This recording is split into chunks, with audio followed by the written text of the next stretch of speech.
السلام عليكم ورحمة الله وبركاته. أعوذ بالله السميع العليم من الشيطان الرجيم. بسم الله الرحمن الرحيم.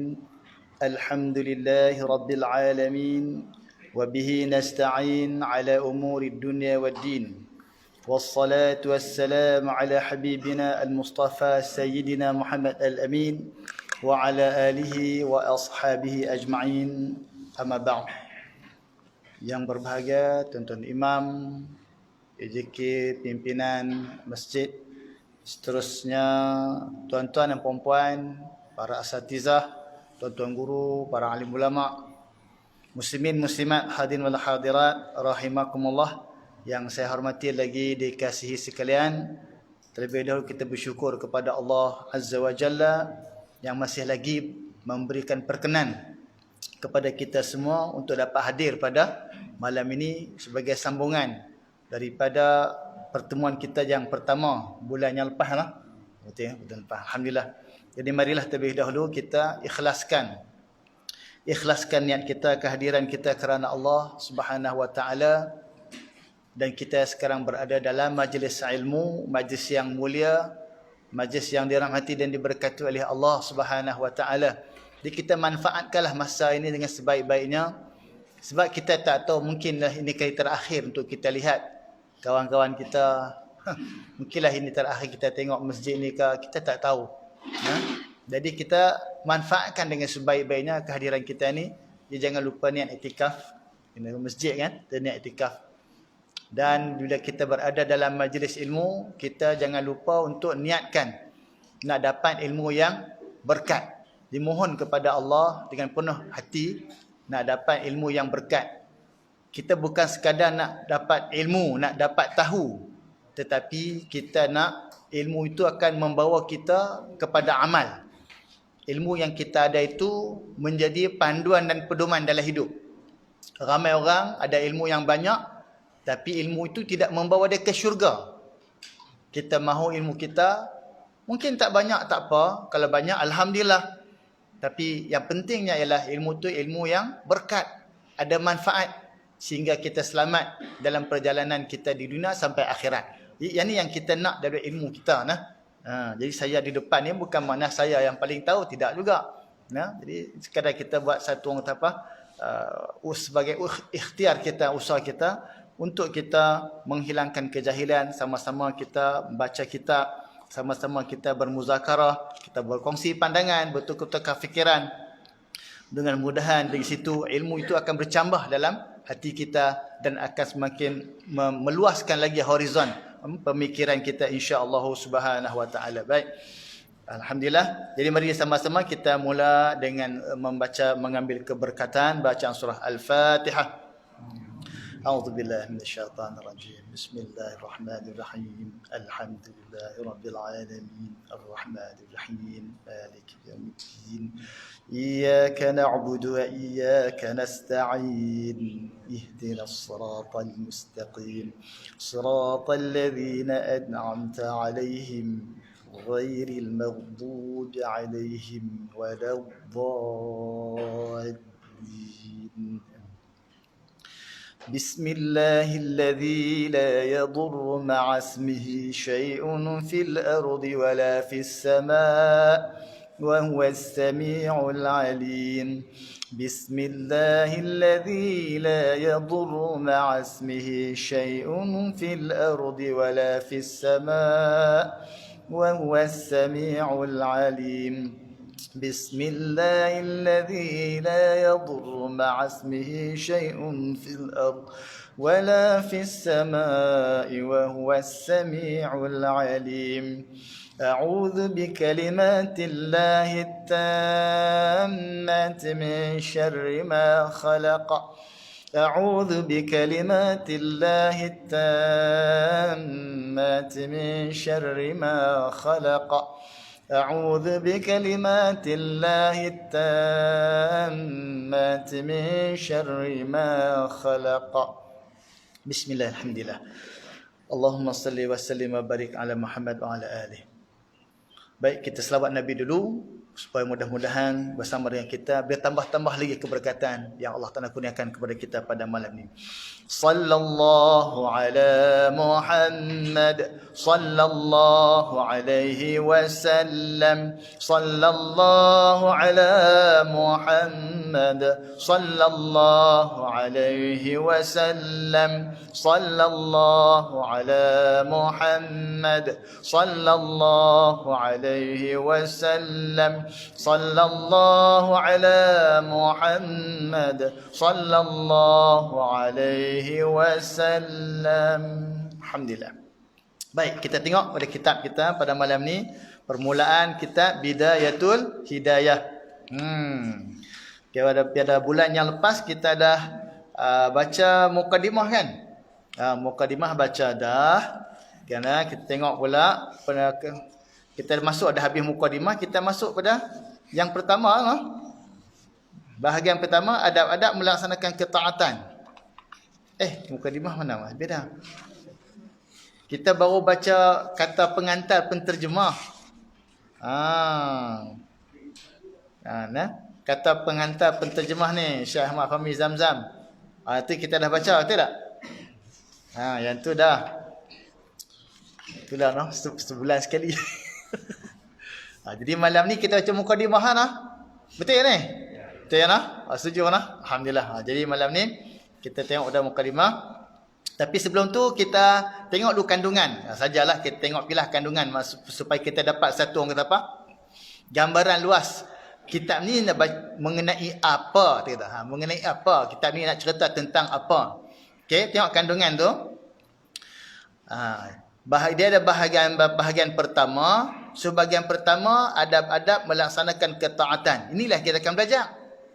Adab bangun tidur, masuk tandas, berwuduk, mandi, tayamum, pergi masjid, masuk masjid. Ada adab yang seharian kita akan buat. Jadi inilah yang akan dibincangkan, yang akan kita tempuh dalam pengajian kita ni insya-Allah. Itu bahagian yang pertama. Semua ada 3 bahagian. Okey. Bahagian kedua apa pula? Kalau bahagian pertama, bagaimana cara kita melaksanakan ketaatan kepada Allah dengan cara yang sepatutnya, dengan cara yang seelok-eloknya. Bahagian yang kedua pula ialah bagaimana cara kita nak meninggalkan maksiat. Kan? Jadi ada 2 benda yang berlawanan. Satu buat taat, lawan dia buat maksiat. Jangan kita hanya tahu buat benda baik saja, tapi maksiat kita tak tahu. Rupanya kita ni hanya tahu buat benda baik, benda maksiat kita tak tahu. Apa jadi? Kita tak tahu rupanya kita ni melakukan perbuatan yang dimurkai oleh Allah. Pasal kita tak ambil tahu. Kita hanya ambil tahu benda yang apa Allah Ta'ala suka saja. Sebab tu kita kena tahu dua-dua. Apa yang Allah Ta'ala suka dan apa yang Allah Ta'ala murka. Dua-dua tu kita kena tahu. Di bahagian kedua ni ialah perkara-perkara yang kita kena jaga supaya amal baik yang kita buat tak jadi sia-sia. Dia sopa macam kita apa? Kita nak korek telaga. Hari ni kita korek telaga. Korek sampai apa? 3 meter. Okey, kita berehat. Sekejap sebelum balik, kita kambuh balik. Kambuh. Tinggal 1 meter. Tadi dah korek 3 meter. Kambuh balik 2 meter, tinggal 1 meter. Besok main pula. Kambuh pula, korek pula dah. Jadi sampai bila nak siap telaga kita? Ada korek kambuh. Yang korek tu kita. Yang kambuh tu, timbul balik. Kambuh itu kita juga. Jadi macam itulah. Sampai bila kerja kita nak dapat selesai dengan baik. Jadi korek tu maknanya kita buat amalan. Kita korek nak dapatkan redha Allah.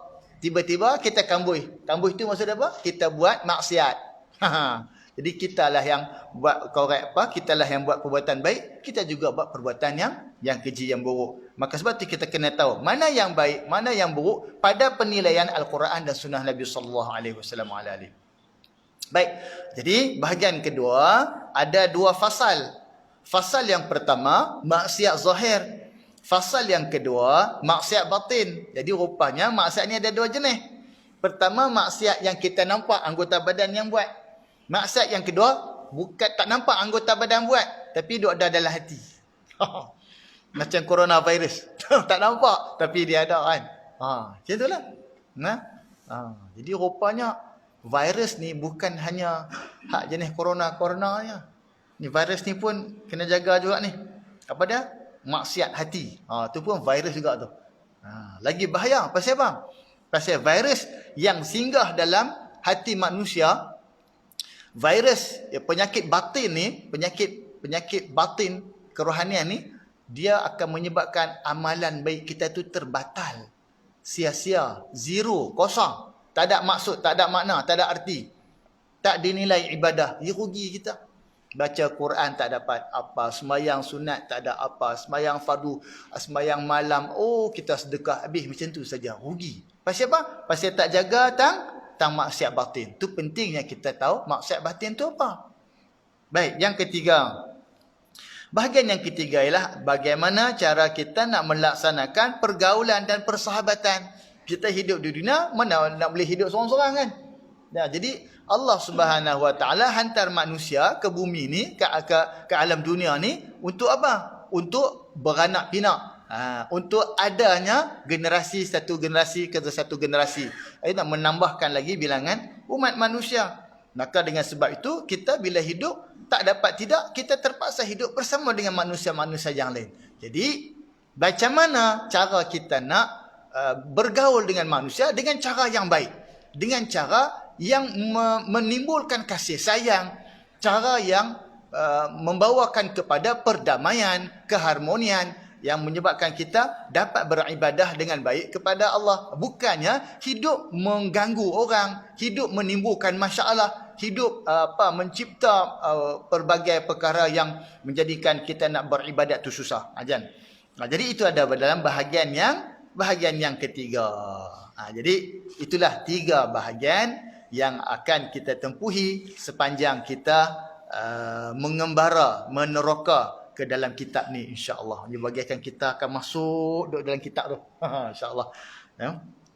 Mudah-mudahan Allah Subhanahu Wa Taala memberkati amalan kita, dikurniakan kepada kita ilmu yang bermanfaat, diberikan kepada kita kefahaman seperti mana yang difahami oleh yang dikehendaki oleh pengarang kitab ini, iaitu Syekh Imam Hujjatul Islam Imam Al-Ghazali rahimahullahu subhanahu wa taala. Baik, kita tengok mukadimah. Baru masuk mukadimah. Tadi kandungan. Baru masuk mukadimah. Kita PKPB ni 30 minit kan? Diperketat kan? 30 minit. Baik, mukadimah. Bismillah, alhamdulillah, wassalatu wassalamu ala rasulillah. Dengan nama Allah yang sangat pemurah, lagi sangat mengasihani. Saya ingat tuan-tuan perempuan hak rajin duk mengaji ni memang tahu dah kan. Bila start je dengan bismillah, tok guru, asatizah kita memang akan habaq kata ini adalah satu bentuk amalan yang hebat. Bismillah ni kita nampak macam biasa-biasa kan. Tapi ini bukan biasa-biasa. Ini bukan kaleng-kaleng ni. Bismillah ni ada nama Allah. Adapun dalam istilah dia dinamakan basmalah. Bila ada orang tanya kita, hang tahu tak apa itu basmalah? Jangan kita kata tak tahu nah. Pasal apa? Basmalah itu ialah nama ataupun gelaran kepada kalimah Bismillahirrahmanirrahim. Ni orang kata cuba baca sat basmalah. Basmalah. Macam kita tak tahu kan. Cuba hang baca bismillah. Tahu. Bismillahirrahmanirrahim. Ada benda yang sama lah. Nama dia tu basmalah. Ni beberapa kalimat yang kita kena tahu nah tuan-tuan puan. Pertama basmalah. Okey. Yang kedua basmalah, yang kedua ta'awudz. Apa itu ta'awudz? Orang kata baca sat ta'awudz. A'udzubillahi minasyaitanirrajim. Jangan buat tak tahulah. Kita tu ada dah kat kita. Ni istilah nah, jika kita duk main mengaji ni, duk belajar, kena ambil tahu nah benda ni nah. Catat sikit, buat catatan, tulis tu. Basmalah, ta'awudz. Yang ketiga, tahmid. Apa itu tahmid? Alhamdulillah. Apa itu tasbih? Subhanallah. Apa itu takbir? Takbir saya ingat semua tahu kan. Allahu Akbar. Apa itu tahlil? La ilaha illallah. Apa itu hauqalah? La haula wala quwata illa billah. Al-Aliyil Azim. Apa lagi? Banyak lagi belakang tu mana? Kalimah istirja'. Okey. Banyak lagi belakang tu. Jadi itu semua adalah kalimat-kalimat yang kena ada di lidah kita lalu. Biasakan dia basah di bibir kita kalimat-kalimat tersebut. Baik. Jadi kalimat basmalah ni kalau tuan-tuan puan memang dok rajin mengaji, tentu kalau mula-mula kitab macam ni kan. Ini panggil format. Format nak mula kitab, nak khitab, nak mula bercakap dalam majlis, ni format dia. Jadi kita hak mai mengaji, duk belajar ni kena tahu juga bila kita nak cakap depan orang dalam mana-mana majlis, ada beberapa perkara yang kita kena jaga. Okey? Yang pertama mesti ada, pertama sekali salam lah. Assalam qabla kalam. Ucapan salam sebelum perkataan-perkataan yang lain. Salam dulu. Assalamualaikum warahmatullahi wabarakatuh. Ataupun assalamualaikum pun tak apa dah lah. Sekurang-kurangnya. Jangan terus hai. Terus hai pula dah. Okey. Okey, itu yang pertama nah. Okay. Yang kedua bila dah ada ucapan salam kena ada basmalah. Adalah bismillah. Sekurang-kurangnya bismillah. Mula ucapan tu. Ataupun bagi penuh bismillahirrahmanirrahim. Nak sambung terus pun tak apa. Okey.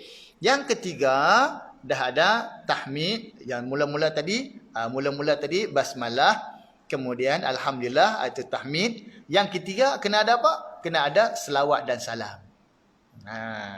Selawat dan salam. Itulah selawat Nabi. Allahumma salli ala Muhammad gitu. Wa ala alihi. Baik. Kalimat bismillah ni ataupun basmalah ni, siapa-siapa yang buat satu amalan, pekerjaan, tiba-tiba tak mula dengan bismillah. Dalam hadis ada sebut pekerjaan dia tu terpotong. Apa maksud terpotong? Terpotong daripada rahmat Allah, terpotong daripada ganjaran penilaian yang baik Allah Subhanahu Wa Taala. Seolah macam kita buat kerja tu tak dapat berkat, tak dapat taufik daripada Allah Subhanahu Wa Taala untuk buat benda yang betul, yang tepat. Jadi sebab tu kita kena mulakan setiap satu tu dengan bismillah. Dan lagi kalimat bismillah ni bila kita nak mula, contohnya dalam kitab apa? Allahumma salli ala Muhammad. Kata silap dalam kitab Jawahar ada sebut tentang kalau kita nak duduk dalam mana majlis, kalau kita nak bangkit, mula dengan bismillah. Kena selawat Nabi. Bismillah Allahumma salli ala Muhammad. Pendek tak? Bismillah Allahumma salli ala Muhammad. Bismillah Allahumma salli. Nak duduk ya bismillah Allahumma salli ala Muhammad. Dah bangkit bismillah Allahumma salli ala Muhammad. Kalau kita nak duduk dengan kalimat basmalah dan ada selawat Nabi, disebutkan dalam kitab tu bahawa orang tak boleh nak mengumpat kita. Orang tak nampak buruk kita tu. Itu antara kebaikannya. Ada rujuk balik dalam kitab Jawharul Mauhub tu. Baik. Okey. Jadi kalimat bismillah ni bagus boleh buat amalan. Baca sehari tiap hari banyakkan kalimat bismillah. Saya ada dengar ceramah Syekh Baba Ismail Sepanjang rahimahullah. Dia ada sebut kata dalam kalimat Bismillahirrahmanirrahim ada 3,000 nama Allah tu.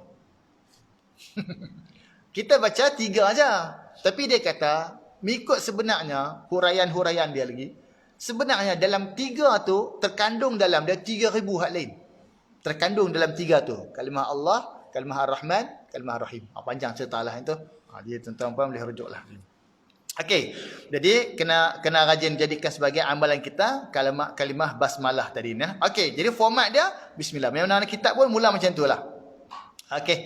Yang kedua, segala puji bagi Allah Taala, sebenar-benar pujian. Puji bagi Allah. Jadi nampak betul tak? Mula dengan basmalah, lepas tu apa dah? Tahmid. Tahmid tu ada puji bagi Allah. Alhamdulillah. Ya, puji bagi Allah. Sebenar-benar pujian. Maksudnya kita bukan sekadar puji tu di lidah kita alhamdulillah, alhamdulillah, alhamdulillah. Tapi lah hati tak menghayati apa pujian tu. Maksud puji kepada Allah dengan sebenar-benar pujian Bukan sekadar di lidah, tapi bersama dengan tu juga ada dalam hati kita. Hati kita juga puji Allah. Dan kita sentiasa berfikir tentang apa?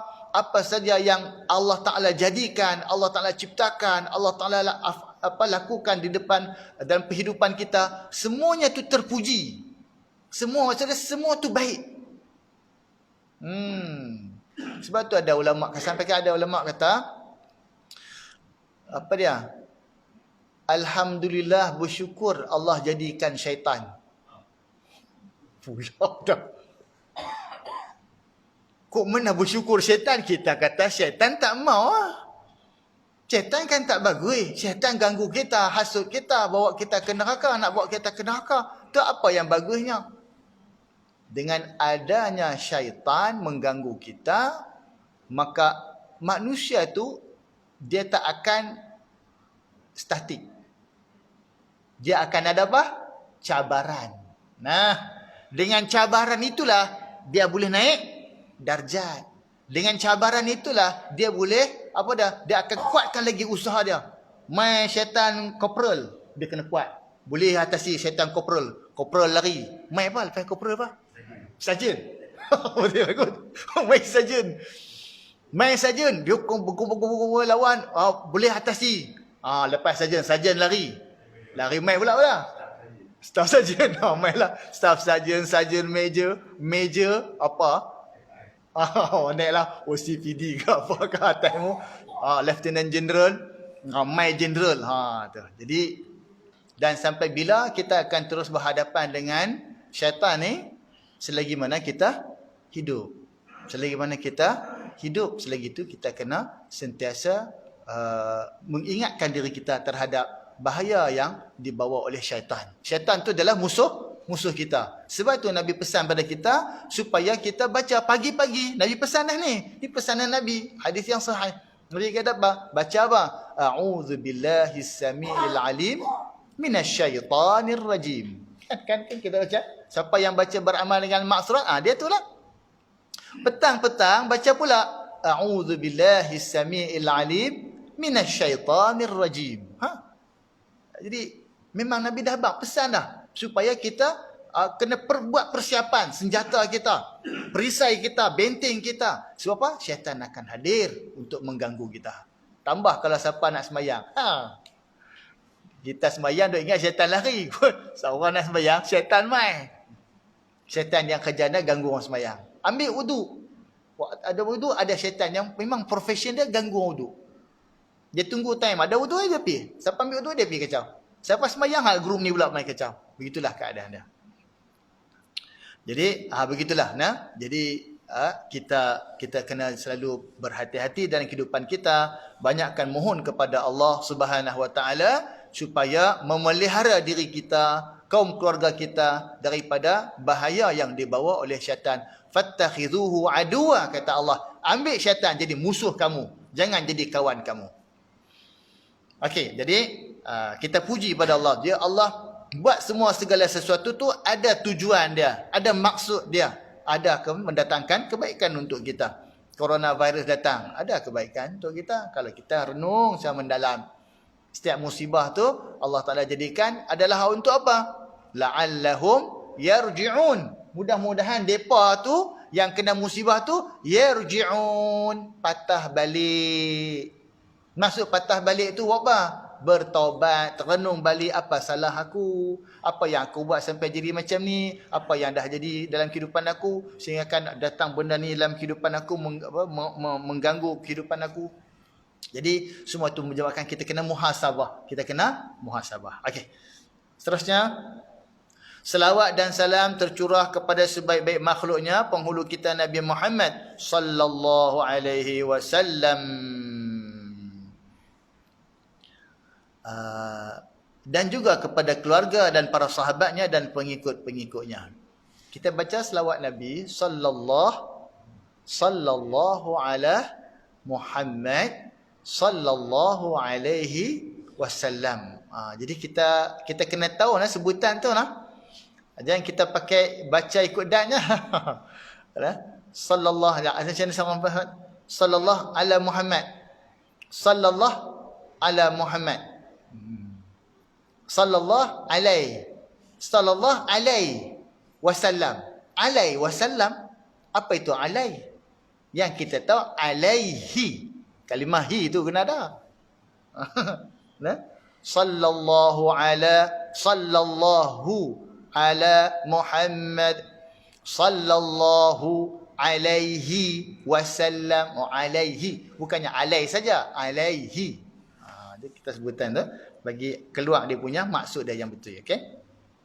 Okey, jadi sallallahu alaihi wasallam. Hi itu maksud itu domir, hi itu domir maksud dia ataupun nya. Ke atasnya. Jadi kalau kita alai saja, ke atas apa? Hi itu hilang. Kita tak sebut. Kita kadang duk jaga lagu sangat. Kadang kita lupa nak jaga dia punya segi maksud. Okey, tak apa. Dan selawat kepada Nabi tu, kalau kita tengok dalam Quran, apa dia? Allah Ta'ala kata apa? A'udzubillahi minasyaitanirrajim. Innallaha wa malaikatahu yusalluna 'alan nabi. Ya ayyuhalladzina amanu sallu 'alaihi wa sallimu taslima. Kan kita dengar siapa main Jumaat tahulah kan. Allah Ta'ala kata, Allah dan para malaikat berselawat kepada Nabi. Maka Allah Ta'ala perintahkan, wahai orang Islam semua, orang beriman semua, kamu juga semua kena selawat kepada Nabi dengan sebaik-baik selawat. Jadi selawat pilih apapun. Selawat yang elok-elok, yang alim ulama dah susun ke, ataupun yang memang adalah hadis ke, tak apa. Selagi mana makna itu tidak rosak, tidak membawa kepada yang tak elok, maka kita amalkan. Boleh. Selawat-selawatnya yang memang alim ulama duk sediakan. Yang penting kita amal dengan penuh rasa rindu, kasih, cinta kepada Nabi SAW. Sebab tu kita baca sambil rasa, ya Allah, rasa kasih tu. Kita baca selawat ni nak bagi ada rasa kasih dalam hati kita semakin bertambah. Bukan sekadar nak isi masa lapang. Bukan sekadar nak isi masa lapang selawat Nabi. Selawat Nabi nak bagi hati kita semakin bertambah cinta kepadanya. Itu nak bagi banyak lagi selawat Nabi. Kita dah biasa selawat dah 100 kali sehari. Jadikan 200. 100 pagi, 100 petang. Dah boleh dah 100 dah Ustaz. Okey, up sikit. Ambillah 300 pula. 300 pagi, 300 petang. Ataupun mana-mana masa pun tak apalah. Bagi cukup 300. Sehari semalam bagi cukup 300. Okey, dah boleh dah lama-lama, up lah sikit. Takkan nak 300 dia dulu sampai lah. Kan? Kita pun kita kerja. Takkan nak gaji 1,200 selama-selamanya. Mesti dia nak up. Bos tak up ke? Kalau tahu penjawat awam lagi lah kan. Memang next dia. Lepas tu, dah 300, naik up lagi 500. Dah 500, up lah pergi 1,000 sehari. Dah 1,000, pilah up lagi sampai 10,000. Kalau boleh. Jadi saya cakap lah. Saya bagi tuan-tuan buat semangat. Buatlah. Saya tumpang tui je atas tuan-tuan puan. Jadi tuan-tuan puan hebat, teruskan beramal. Banyak masa untuk dibuat benda tu semua. Yalah, pagi-pagi tak kena fikir pergi pejabat kan. Tu nak buat apa? Takkan fikir pagi-pagi kedai kopi mana aku nak pergi. Takkan macam tu. Kan? Jadi kita sentiasa letakkan dalam hidup kita ni, apa amalan kita nak buat. Dalam tempoh berapa masa? Setahun ni, ni tahun 2020 nak habis dah. Kan? Jadi, apa kita dah buat? So, takkan 2021 duduk macam tu juga. Leceh lah. Bisnes kita buka satu gerai. Takkan gerai macam tu saja. Pasang meja, pasang kanopi. Takkan 10 tahun duk berniaga macam tu. Mestilah up. Lepas tahun, takkan duk gerai lagi. Belilah kedai. Sewa kedai. Lepas tu up sikit. Daripada 1, buatlah 2 cawangan. Daripada 2 cawangan, pergi jadi 10 cawangan. Itulah ada expand kita punya perkembangan kita tu. Itu dari sudut bisnes. Dari sudut gaji, kerja. Maka begitulah juga dari sudut amalan kita. Kena kembangkan. Tuan-tuan puan, kat Kulim ni ada nasi kandak? Ada? Nasi kandak Nasmir dah? Tak ada? Ada. Saya ada. Saya tak pernah duduk round sehabis-habisnya nasi kandak di Kulim kan. Tapi saya selalu duduk lalu Sungai Petani dulu-dulu kan. Benda lain tak pilah, tak boleh nak pergi kan. Cuba tuan-tuan perasan tak? Kita mula daripada mana ni? Pongsu 1000. Pongsu 1000 yang banyak jual kereta tu. Tikam batu. Kita start di tikam batu tu, mula dah start daripada itu tak ada lagi. Ni tol. Kelok tol selatan tu, selatan Sungai Petani, ambil jalan biasa nak pergi ke arah utara. Cross ikut ni kan apa? Ikut pekan lah, tengah pekan. Cuba tuan-tuan tengok tak kiri kanan. Kedai nasi kendak. Nasmir. Berapa? Tak dan bilang. Kau tak pernah tengok. Pasal tuan-tuan tak puasa mau. Saya bilang ada lebih daripada 3. Saya bilang lebih dari 3. Nak berapa tu tak pastilah. Tuan-tuan boleh lah nanti dah perempuan tuan-tuan duduk Kedah bolehlah pergi situ kan, tak kalut. Pi bilang. Bukanlah wajib lah. Kotlah nak ambil tahu kan. Kalau kulim tu boleh tengok. Berapa nasi kandak dia? Bukan satu. Sepanjang jalan tu ada nasi kandak Nasmi. Sagi hujung ada nasi kandak Nasmi lagi. Hujung ada lagi. Wish. Dan dia kekal. Bukan buka minggu ni, minggu depan katup. Tak ada menega dah. Tak. Bulan ni menega, bulan depan katup. Tak. Dia tak ada. Maknanya kita bukan hanya fikir kalau kita buka jual nampak nasi ayam apa? Nasi ayam pokok pelang. Pasal ada pokok pelang. 10 tahun nasi ayam pokok pelang, tahun tu satu tu je. Alah, kita kena kembang lah. Kembang kan tuan-tuan. Barulah ada jutawan Islam, jutawan Melayu. Bisnes kita. Cerita bisnes lah. Okey. Berniaga tu kan 9/10 beda rezeki. Jadi gitulah. Baik, barulah masuk takwih. Tu mukadimah awal tu, pembukaan Baik. Ketahuilah. Ketahuilah tu bahasa Melayu Bahasa Arab kata apa? I'lam. Bahasa Arab kata i'lam. Ketahuilah oleh kamu. Apa yang kita faham dari perkataan ketahuilah oleh kamu? Ketahuilah oleh kamu maksudnya situ fi'il amar tu. I'lam. Hendaklah kamu ambil tahu. Hendaklah kamu cari pengetahuan itu. Itu dia yang nak bagi faham tu. Maksud dia apa? Kalau kita tak ada keinginan nak pergi cari, dia bukan jenis datang bergolek, bukan pipih datang melayang, bukan apa lagi? Pipih tak boleh apa. Macam itulah. Dia tak main macam tu Macam hujan main berualah hujan. Alhamdulillah. Gelap matahari pagi-pagi. Dapat cahaya. Alhamdulillah. Tak. Ilmu pengetahuan. Apa dia? Kita kena pergi keluar cari. Kita kena ada usaha. Kena ada pengorbanan. Barulah benda tu dapat masuk dalam hidup kita. Itu. I'lam. Ketahuilah. Mana kita kena ambil tahu. Kalau kita tak ada usaha nak ambil tahu, kita tak akan tahu. Apa dia? Wahai saudaraku yang sangat berminat dan mempunyai perhatian yang besar dalam mencari ilmu. Ni siapa-siapa yang rajin suka duk main mengaji, suka nak dapat ilmu ilmu syariat, nak menambahkan pengetahuan agama, maka kena tahu benda ni. Apa dia?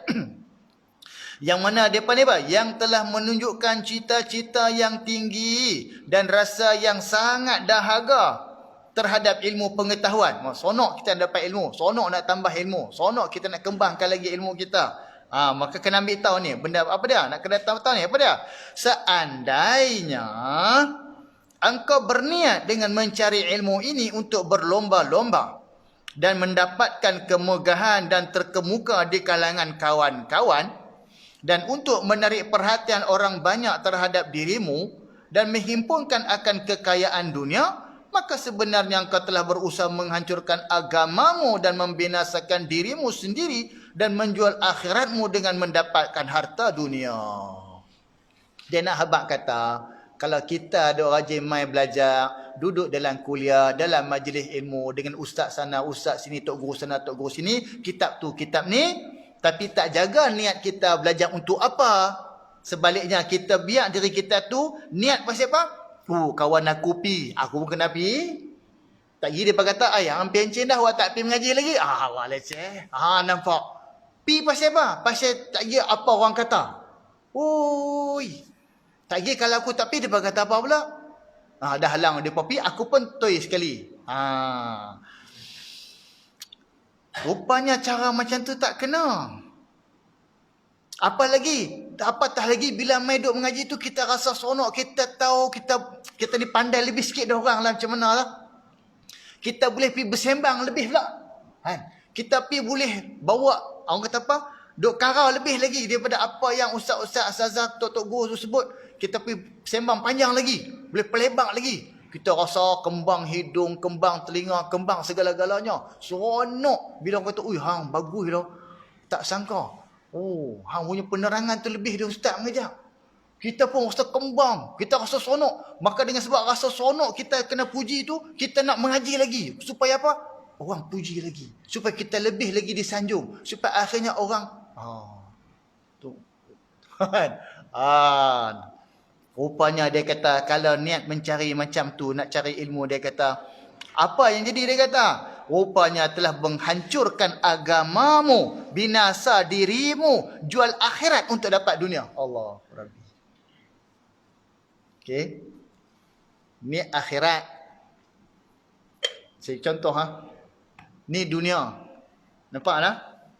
Apa dalam botol ni ada ayak kan? Dalam botol ni ada ayak. Apa dalam gelas ni? Kosong. Kosong. Udara. Kosong. Bayangkan. Ini akhirat ada isi. Akhirat ada isi. Manfaat untuk kita. Macam ayak ni. Manfaat untuk kita. Ini dunia. Kosong. Tak ada apa dalam dia. Kita nak isi luar ni. Isi luar lah. Isi dalam. Tiba-tiba benda ni ada kat kita. Kita pergi bagi kat orang. Nah ambil ni. Kita benda tu ada, kita perlu benda tu. Tiba dapat kat kita benda kosong. Macam itulah ibarat.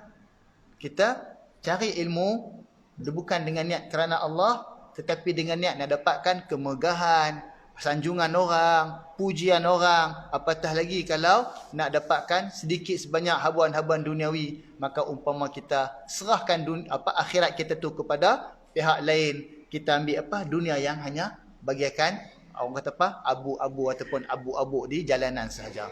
Jadi itulah yang kita kena hati-hati bila kita menuntut ilmu agama, khususnya apatah lagi ilmu-ilmu yang berkaitan dengan cinta Allah, cinta Rasul, apatah lagi berkaitan dengan Quran, sunnah Nabi sallallahu alaihi wasallam, hadis dan sebagainya. Kita kena selalu perbetulkan niat kita supaya kita selamat. Maka dia kata, penjualanmu adalah rugi dan perniagaanmu menjadi hancur. Dan guru yang mengajarmu tu dia. Ustaz mengajar pun makan saham sama. Guru yang mengajarimu itu laksana seorang yang menjual pedang kepada perampok. Kita buat pedang, kita buat pisau, dah ada orang main nak beli. Apa dia ni nak beli? Beli. Lepas beli apa dia buat? Dia beli pedang kita, dia suruh pedang kat tengkok kita. Hang bagi duit semua. Dia beli kat kita RM5, RM50. Dia suruh kat tengkok kita pedang tu, hang bagi semua apa kat hang. Dah habis keluar RM5,000 aku bagi ke dia. Pasal apa? Itulah umpama dia. Jadi sebab tu kita kena berhati-hati dalam kita belajar menuntut ilmu. Hati kita tu biarlah ikhlas niat kepada Allah. Seperti sabda Rasulullah sallallahu alaihi wasallam, man a'ana ala ma'siyatin walau bi syatri kalimatin kana syarikan lahu fiha, atau kama qala sallallahu alaihi wasallam. Siapa yang menolong orang lain melakukan sesuatu maksiat walaupun hanya dengan setengah kalimat, maka orang itu dihitung berkongsi, yakni dianggap bekerjasama di dalam melakukan maksiat tersebut. Jadi itu yang dia sebutkan tadi tu. Jadi sebab itulah kita kena selalu saling ingat mengingati. Jadi dalam majlis kita ni memang saya selalu duk sebut untuk diri saya lah terutamanya, supaya kita sentiasa ikhlas. Jadi tuan-tuan pun bila ada rajin dengar tu jangan jemur tak kira apa ustaz ni duk sebut lalu ikhlas. Tak habis-habis nak suruh ikhlas. Memang macam tu kita kena buat. Baik, kita boleh bagi laluan azan dulu kita berhenti sebentar, bagi laluan azan, kita sambung 5 minit lagi insya-Allah. Boleh nah? Okey, silakan untuk azan.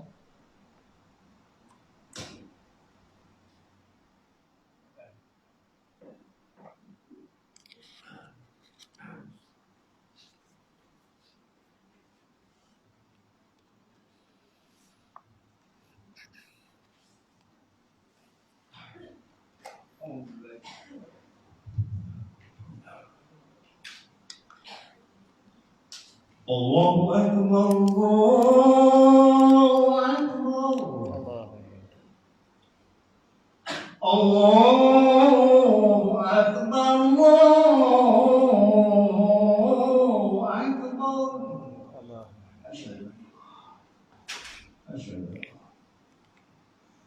أشهد أن لا إله إلا الله أشهد أن لا إله إلا الله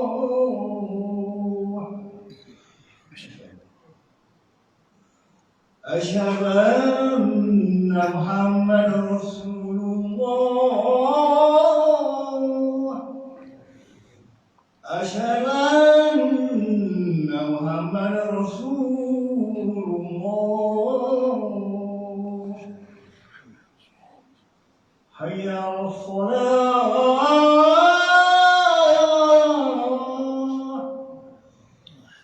حي على الصلاة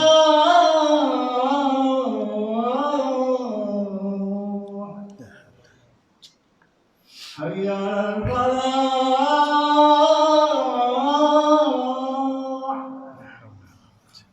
حي على الفلاح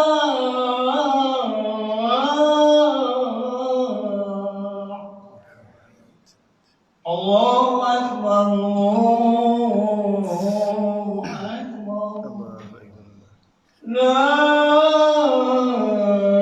إله إلا الله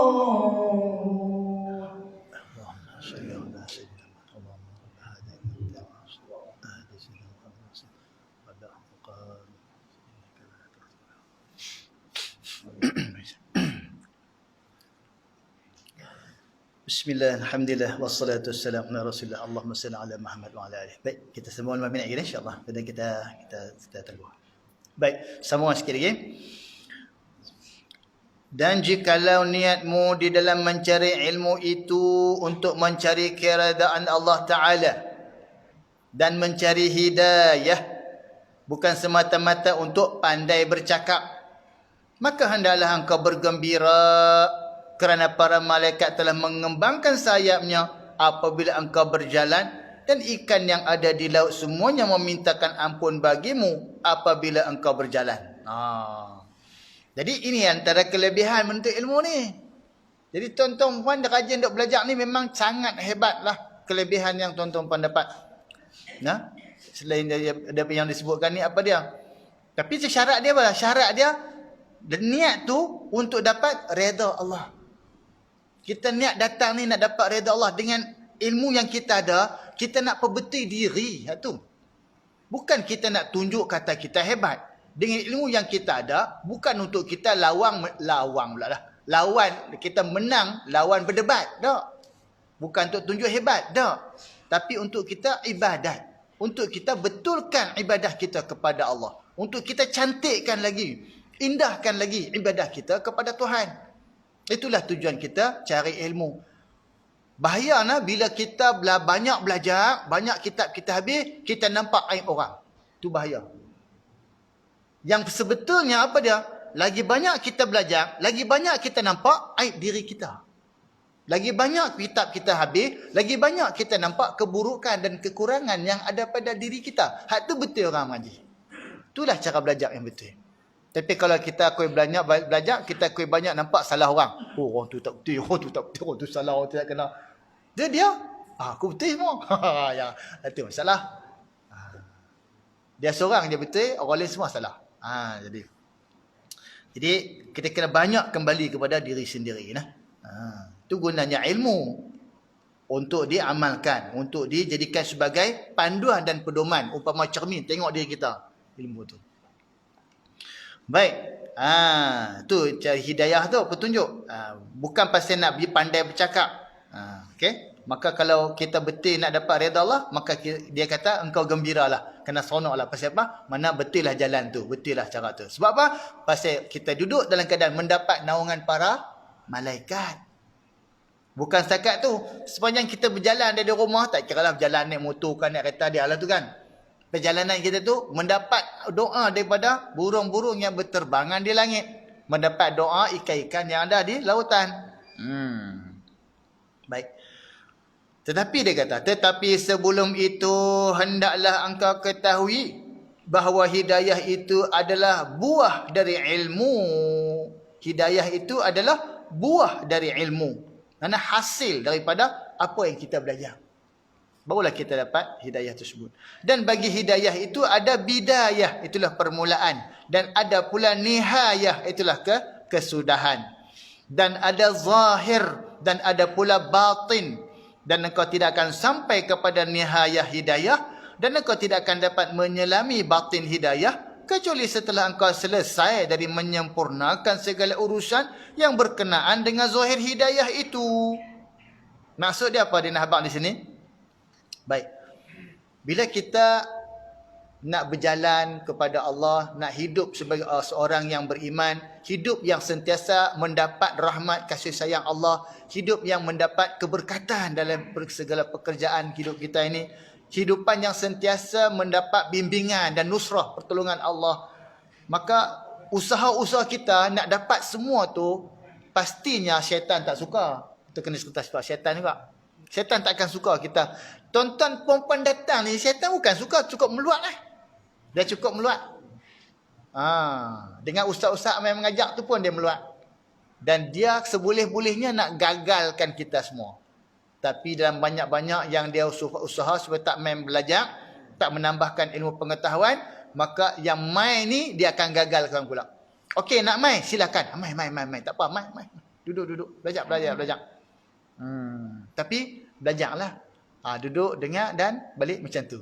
Walhasil balik asal pusing pimai macam tu. 360 darjah duk pusing, tak ada apa hasil. Nah, yang tu syaitan tepuk tangan. Dia kata, yes, aku berjaya. Pasal apa? Kita dah silap niat.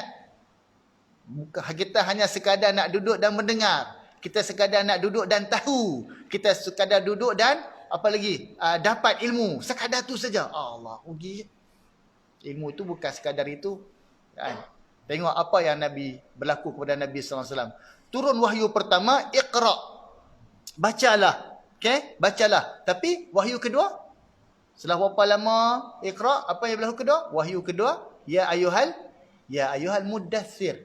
Mereka satu riwayat kata, Ya ayuhal muddathir. Wahai orang yang berselimut. Buat apa? Qum fa'anzir. Bangun. Jangan duduk. Bangkit. Jangan duduk sengap. Jangan lemau. Jangan lemau. Jangan lembab. Jangan beku.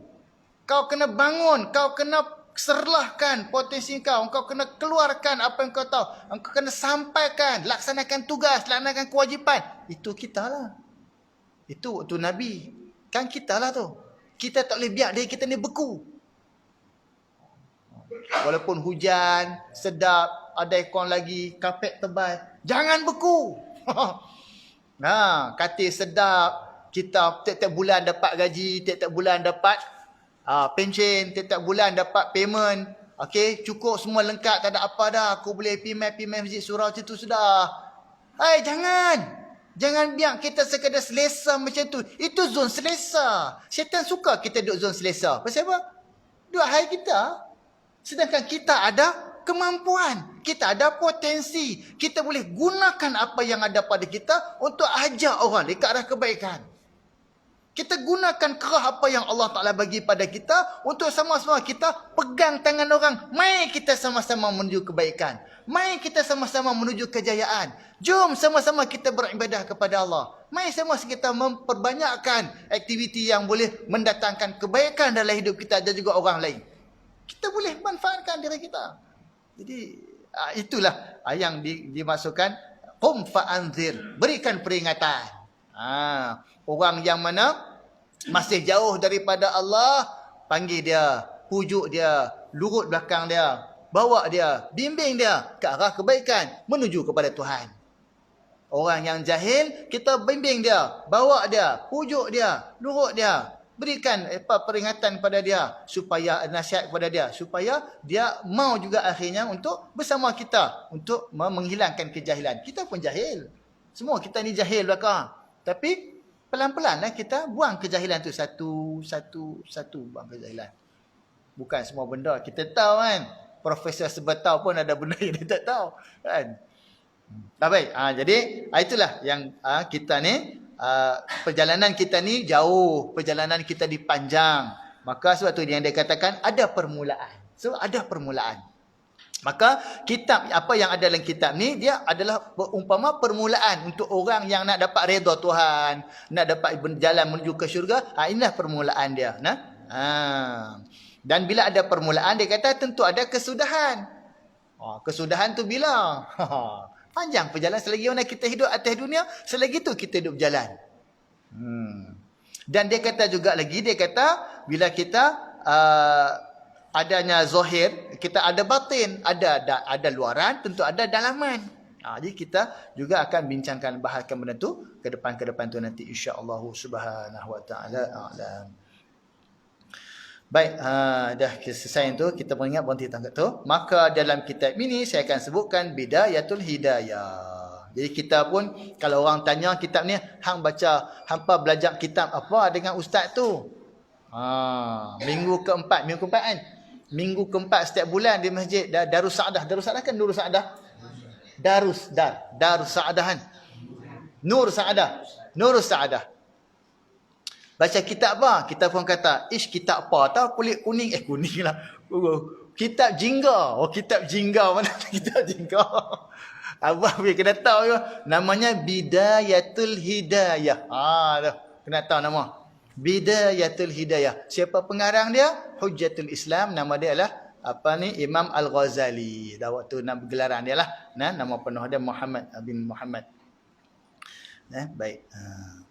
Wallahu subhanahu wa ta'ala alam bisawab. Yang baik semuanya adalah kepunyaan Allah Ta'ala. Salah silap, mohon kemaafan.